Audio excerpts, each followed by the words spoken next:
Assalamualaikum warahmatullahi wabarakatuh. Perkenalkan, nama saya Nadia Tulufrina, berasal dari kelas B dengan NIM 30902000157. Di video kali ini saya akan menjelaskan tentang mind mapping yang telah saya buat yang berjudul tentang abortus. Selamat menyaksikan. Baik, di sini saya akan menjelaskan mind mapping yang telah saya buat, yaitu tentang abortus. Sebelum kita memasuki etiologi dan patologi, kita masuk terlebih dahulu ke pengertian, di mana pengertian itu dibagi menjadi 3 menurut Wigjosastro, kemudian menurut Hecker dan Moore, dan yang terakhir menurut WHO. Di mana menurut Wigjosastro, abortus adalah pengeluaran hasil kontrasepsi dengan berat badan kurang dari 500 gram atau umur kehamilan kurang dari 20 minggu.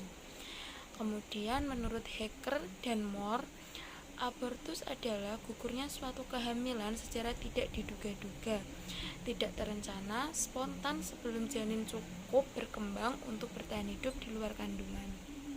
Kemudian yang terakhir, menurut WHO, WHO mendefinisikan abortus sebagai pengeluaran atau ekstraksi janin atau embrio yang berbobot 500 gram atau kurang dari ibunya, kira-kira umur 20-22 minggu kehamilan.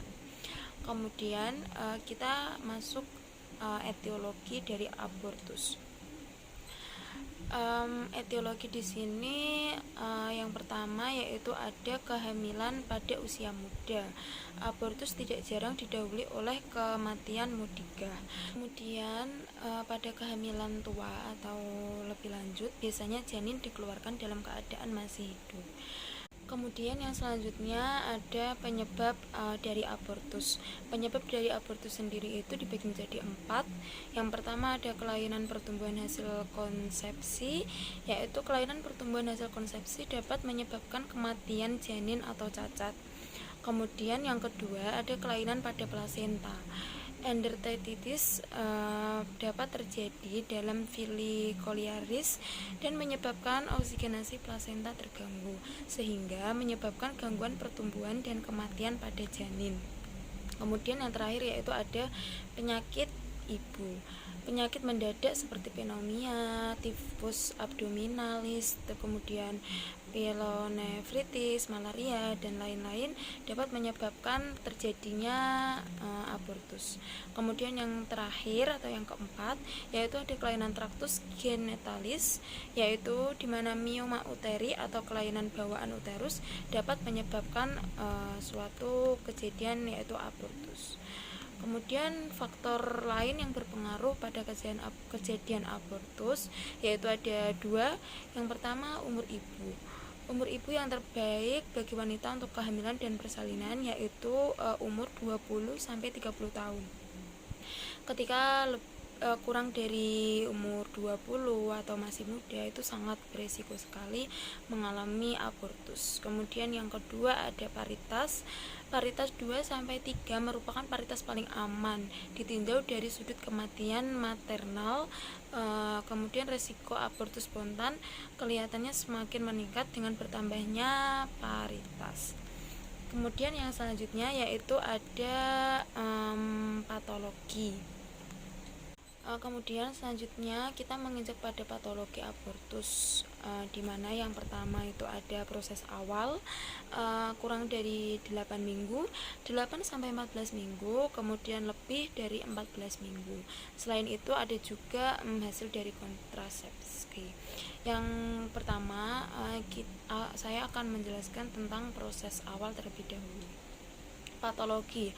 Proses awal abortus terjadi karena pendarahan dalam DC2 basalis, kemudian diikuti oleh nekrosis jaringan di sekitarnya. Hal tersebut dapat menyebabkan hasil kontrasepsi terlepas sebagian atau seluruhnya, sehingga benda asing dalam uterus, sehingga menyebabkan benda asing berada dalam uterus. Kemudian keadaan ini menyebabkan uterus berkontraksi untuk mengeluarkan isinya. Kemudian yang kedua, pada kurang dari 8 minggu. Pada kehamilan kurang dari 8 minggu, hasil konsepsi itu biasanya dikeluarkan seluruhnya karena filix choriolis belum menembus desi 2 secara mendalam. Kemudian yang ketiga, antara 8 sampai 14 minggu. Pada kehamilan antara 8 sampai 14 minggu, filix choriolis menembus desi 2 lebih dalam sehingga umumnya plasenta tidak dilepaskan sempurna yang dapat menyebabkan banyak pendarahan. Kemudian yang terakhir, lebih dari 14 minggu, dimana pada kehamilan 14 minggu ke atas umumnya dikeluarkan setelah ketuban pecah, disusul beberapa waktu kemudian plasenta. Pendarahan tidak banyak di plasenta segera terlepas dengan lengkap. Kemudian yang terakhir yaitu ada yang selanjutnya ada hasil konsepsi pada abortus, yaitu dapat dikeluarkan dalam berbagai bentuk. Kemudian ada kalanya kantong amnion kosong atau tanpa di dalamnya benda kecil tanpa terbentuk yang jelas, dan itu kemungkinan juga janin telah mati. Mungkin sekian yang bisa saya sampaikan dan saya jelaskan. Kurang lebihnya saya mohon maaf. Terima kasih sudah menyaksikan, semoga bermanfaat. Wassalamualaikum warahmatullahi wabarakatuh.